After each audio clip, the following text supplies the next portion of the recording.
Unit number 11. Tariq bin Ziyad, a great Muslim conqueror. Tariq bin Ziyad was a great Muslim general. He was the conqueror of Spain. The story of the conquest of Spain is very interesting. It's a great example of the courage and bravery of the Muslim soldiers. King Roderick of Spain was a cruel and wicked man. No one was safe and happy during his time. Farmers were forced to pay heavy taxes. Once he insulted and disgraced one of his courtiers, Julian. Count Julian went to Musa bin Nusayr, the governor of North Africa, and told him about King Roderick's behavior. Musa bin Nusayr decided to help the people of the Spain. He sent a force of only 7,000 men under the command of Tariq bin Ziyad, who crossed the straits and disembarked at the foot of the mighty mountain in 711 AD. Tariq reached the foot of the hills and observed the enemy from every angle. He understood that they were bent upon attacking the Muslims. Tariq thought that if he sent a report to his chief and awaited his response, the enemy might become alert.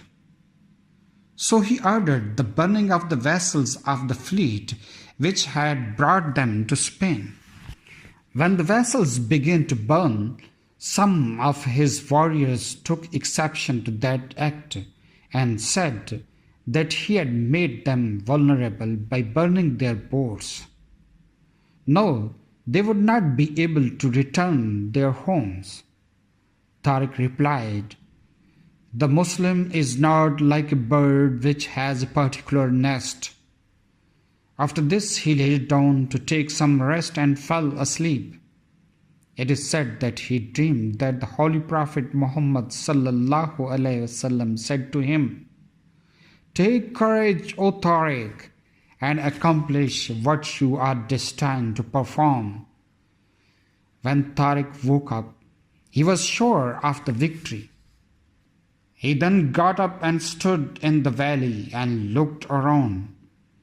Before his eyes, the sea was roaring loudly. He delivered a forceful speech. He said, "Fight for the glory of Allah and a home for yourself and your children. The roaring sea is behind you and the army of the enemy in front of you. Your enemy has heaps of the foodstuffs and arms, whereas you have only that which you can snatch from them with the strength of your hands. Since there is no retreat for you, fight as if you were 70,000 instead of 7,000. You have defeated the enemies before you. You will do so even now. Trust in Allah and in your swords. March onward, my young heroes." This forceful speech inspired much courage in the Muslim soldiers. Tariq took strong defensive position on the river Barbet. King Roderick had an army of 100,000 men. He awaited for the march of the enemy's army from the north. He was very confident about his victory. The Muslims fought very bravely. They knew that they had to win as there was no way of retreat. Eventually, the Muslims were victorious. They forced the enemy to surrender. Spain was conquered. The mountain where Tariq bin Ziyad anchored with his forces came to be known as Jabalul Tariq. Later, the Arabic word changed and it is now known as Gibraltar. The Muslim ruled over Spain for about 800 years.